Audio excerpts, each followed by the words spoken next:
नमस्कार दोस्तों, मेरा नाम मनमोहन है और मैं यूजीसी नेट जीआरएफ क्लियर हूँ। दोस्तों, यूजीसी नेट जीआरएफ क्लियर करने में सबसे इम्पोर्टेंट रोल किसका होता है? पेपर फर्स्ट का। पेपर फर्स्ट बहुत इम्पोर्टेंट है। 50 क्वेश्चन इसमें आते हैं और आपको जीआरएफ निकालना है तो 50 में से 35 प्लस तो होने चाहिए। मेरा भी पेपर फर्स्ट में 37 थे, तभी तो निकल पाया यूजीसी नेट जीआरएफ। तो इसका मतलब पेपर फर्स्ट बहुत इंपॉर्टेंट है और पेपर फर्स्ट आपको आना चाहिए। पेपर फर्स्ट है क्या, क्यों ये इतना इंपॉर्टेंट है? पेपर फर्स्ट आपके लिए इसलिए इंपॉर्टेंट है, आप आगे चल के प्रोफेसर बनोगे, आपको पढ़ाना पड़ेगा, बच्चों की साइकोलॉजी समझनी पड़ेगी, क्या क्या सिद्धांत है जिससे आप बच्चों को पढ़ा सको, कम्युनिकेशन की क्षमता हो जाए, अच्छे टीचर बन सको, साइकोलॉजी समझ सको बच्चों को उनकी साइकोलॉजी के अनुसार पढ़ाना, वो कितना पढ़ सकते हैं, वो किस लेवल पे हैं, उनको क्रिटिकल थिंकिंग सिखाना कि भैया तुम एक ऐसे रिसर्चर बनो, ऐसा स्टूडेंट बनो जो आगे चल के देश को बढ़ाए, आगे बढ़ाए, उनका समग्र विकास करे, आप उसमें सहायता करें। ये होता है टीचर। टीचर ही राष्ट्र का निर्माण करता है, इसलिए टीचिंग एप्टीट्यूड है इसमें। तो बहुत बड़ी जिम्मेदारी है, आगे चल के आपके लिए बहुत बड़ी जिम्मेदारी है। अगर आपका पैशन है टीचिंग तो आप प्रोफेसर बनेंगे, इसी के लिए तो बन रहे हो, इसीलिए टीचिंग एप्टीट्यूड भी है। दोस्तों, इसमें रिसर्च एप्टीट्यूड है। क्यों है? एप्टीट्यूड एक क्षमता, आप रिसर्च कर सको, आपके पास इतनी समझदारी, इतना विवेक और बुद्धि, इंटेलिजेंस आ जाए जिससे आप अच्छे से अच्छी रिसर्च कर सको, बड़ी से बड़ी समस्या का, प्रॉब्लम का सॉल्यूशन खोज सको। इसलिए इसमें मैथ भी आ जाती है, इसमें डीआई आ जाती है, इसमें लॉजिक आता है, लॉजिकल रीजनिंग आती है। इसीलिए तो भैया रिसर्च में ब्रेन चाहिए होता है, लॉजिक चाहिए होता है, इसीलिए इसमें रीजनिंग है, प्लस कम्युनिकेशन स्किल चाहिए होता है, इसीलिए इसमें कम्युनिकेशन है। इसीलिए यूजीसी नेट का पेपर इतना इंपॉर्टेंट है, क्योंकि इसमें हर सारा पार्ट आ जाता है। ये आपके पर्सनैलिटी डेवलपमेंट के लिए है। आप अच्छे रिसर्चर बनो, देश के लिए कुछ योगदान दो। रिसर्च के कारण अमेरिका आगे है, रिसर्च के कारण ब्रिटेन आगे है, रिसर्च के कारण बड़े बड़े देश आगे हैं, जापान आगे है। क्यों? रिसर्च के कारण। तो भारत सरकार रिसर्च के लिए पैसा खर्च करती है, इसीलिए ताकि यहाँ के भारतीय भी अच्छी अच्छी रिसर्च करें और भारत का नाम रोशन करें, भारत को शक्तिशाली बनाएं, भारत के विकास में अपना योगदान दे, ऐसी ऐसी खोज करें जिससे कि देश का विकास हो सके। इसलिए इसको रिसर्च में पैसा मिलता है। इसीलिए यूजीसी नेट जीआरएफ के लिए सबसे इंपॉर्टेंट है रिसर्च एप्टीट्यूड भी। उसके बाद कम्युनिकेशन एक आता है। कम्युनिकेशन में क्या आ जाता है? कम्युनिकेशन कैसे हम इंटरेक्ट करते हैं आपस में, वो चाहे सोशल मीडिया से इंटरेक्ट करना हो, बातचीत से इंटरेक्ट करना हो, मौखिक भाषा हो, या फिर बोल रहा हूँ कोई सुन रहा है, ये वाली है वर्बल, मुंह से बोल रहा हूँ, शाब्दिक तरीके से बोल रहा हूँ, बिना शब्द के भी बोल सकता हूँ, इशारे करके किसी से बात करना हो, है कि नहीं? तो मतलब अलग अलग तरह की कम्युनिकेशन स्किल है। आप कैसे बात करते हो, बात करने का तरीका क्या होना चाहिए, हम अच्छे से बात करें, किसी को समझ सकें, अंडरस्टैंडिंग कर सके, कम्युनिकेट कर सके। कम्युनिकेशन स्किल, बात करने का तरीका, व्यवहार अच्छा होना चाहिए, सोशल बिहेवियर होना चाहिए। तो इसीलिए भाषा से क्वेश्चन आ रहे हैं कम्युनिकेशन के अंदर। भाषा के जनक कौन है, स्ट्रक्चरलिज्म के जनक कौन है, ऐसे ऐसे क्वेश्चन आ रहे हैं। देखिए, कम्युनिकेशन स्किल, कल्चर कैसा है, verbal communication, non verbal communication, उससे रिलेटेड किसी थिंकर की किताब पूछ ली जा रही है, मीडिया के स्किल। तो ये सब कम्युनिकेशन का पार्ट है, इंपॉर्टेंट है ना, क्योंकि इंपॉर्टेंट है भी, आपको समझदार बनाने के लिए कम्युनिकेशन, है कि नहीं? तो कम्युनिकेशन इसलिए इंपॉर्टेंट है क्योंकि कम्युनिकेशन आपको समझदार बनाता है, कम्युनिकेशन आपकी स्किल को बढ़िया बनाता है। और यूजीसी नेट जीआरएफ जो कम्युनिकेशन का पार्ट है वो इतना बेसिक है, इतना बेसिक फाउंडेशन है। बिना कम्युनिकेशन के आप ना पढ़ा सकते हो, बिना संचार के, बिना बातचीत किए हुए ना आप किसी से बातचीत कर सकते हो, ना आप समझ सकते हो, ना आप टीचर की बात को समझ, ना टीचर को बता सकते हो, ना किसी बच्चे को पढ़ा सकते हो। उदाहरण के तौर पे आपको लगता है कि मैं पढ़ा रहा हूँ किसी बच्चे को, उसको आ गया, पर कम्युनिकेशन का लैक हुआ तो उसको बताओ ना आया हो, आपकी भाषा बड़ी कठिन हो, सरल भाषा में समझाइए, कम्युनिकेशन कहता है। संक्षिप्त हो, कंसाइज हो, छोटा हो, कम्युनिकेशन कहता है। संचार व्यवस्था कैसी है, मेरे विचार गए, मैंने विचार को बनाया, उसने पढ़ा, क्या समझा, कैसे पता लगा, उसने समझ लिया। तो समझने की प्रक्रिया फीडबैक है, ये भी कम्युनिकेशन का पार्ट है। समझ जाना, वर्बल, नॉन वर्बल कम्युनिकेशन, संस्थाओं के बीच, सरकार के बीच, ऑर्गेनाइजेशन के बीच, बड़े बड़े फिल्म इंडस्ट्री, कहीं पे भी कम्युनिकेशन होता ना, अपर बॉस वर्कर, बॉस मालिक, उसके बीच में ये सब कम्युनिकेशन वहाँ पे भी होता है। ऑर्गेनाइजेशन कम्युनिकेशन इसमें भी आता है। वाह, तो कम्युनिकेशन बहुत अच्छा है। अच्छी संस्था चाहिए, कम्युनिकेशन। अच्छा ऑर्गेनाइजेशन चाहिए, communication. Communication is everywhere. Political science क्या है? Always communication. जनता राजनेताओं से मिलती है तो अच्छा संस्थान बनेगा, मतलब जनता राजनेताओं से मिलती है तो अच्छी सरकार बनेगी। Communication, all is politics is communication. Economics भी कम्युनिकेशन है। बिना अच्छा कनेक्शन किए हुए, बिना अच्छे कम्युनिकेशन किए हुए आप बिजनेस भी नहीं कर सकते हो। तो ये चाहता है कि आपके अंदर स्किल डेवलपमेंट हो कम्युनिकेशन करने की, इसलिए कम्युनिकेशन पढ़ाया जाता है। सरकार कुछ भी पढ़ाती है तो आपके डेवलपमेंट के लिए पढ़ाती है, इसलिए पढ़ा करो, है कि नहीं। इसमें मीडिया भी आ जाता है, मीडिया की थ्योरी पढ़नी पड़ती है, कैसे मीडिया का सोसाइटी पे कम्युनिकेशन करता है, मास कम्युनिकेशन की थ्योरी आ जाती है। फिल्में, बॉलीवुड फिल्में भी आजकल पूछ रहा है, बड़ी बड़ी इंटरनेशनल फिल्में पूछ रहा है, क्योंकि ये कम्युनिकेशन का एक पार्ट है।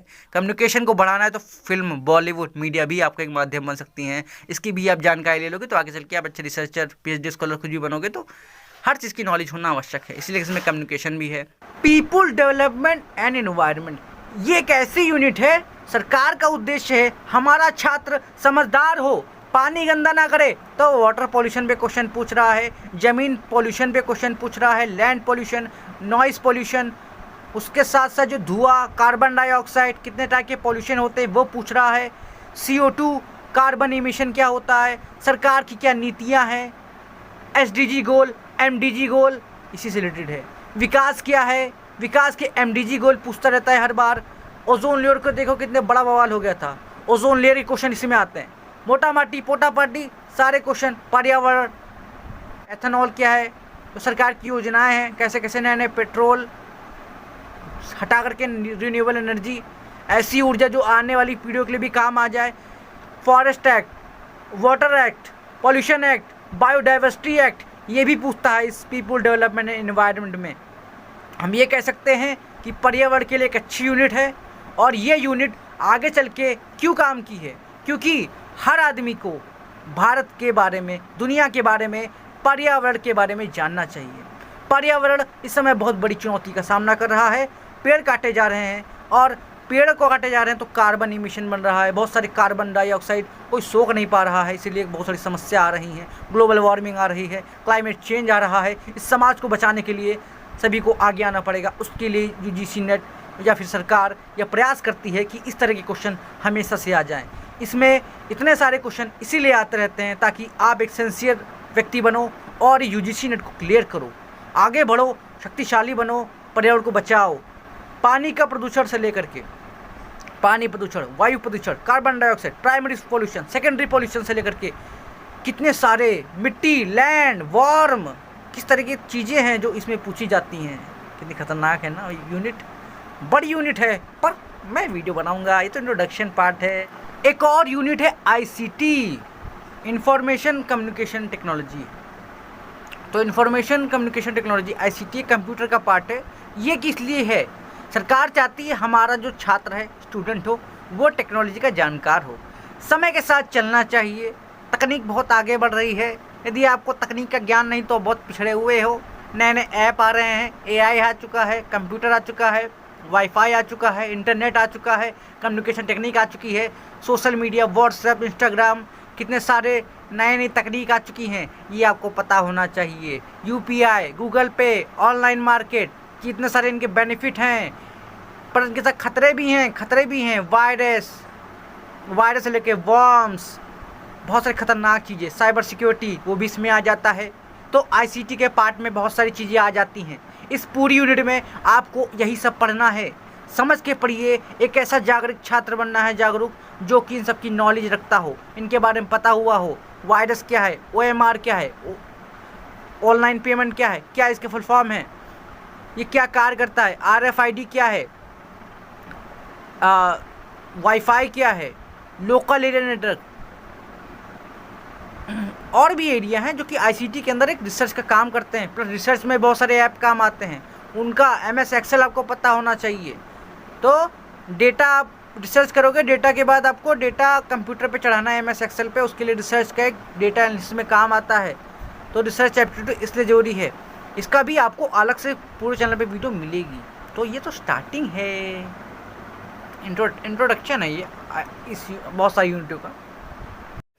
इसमें हायर एजुकेशन क्यों है, हायर एजुकेशन इसलिए आपको मिला है क्योंकि जो सरकार चाहती है कि आप हायर एजुकेशन के बारे में जानो।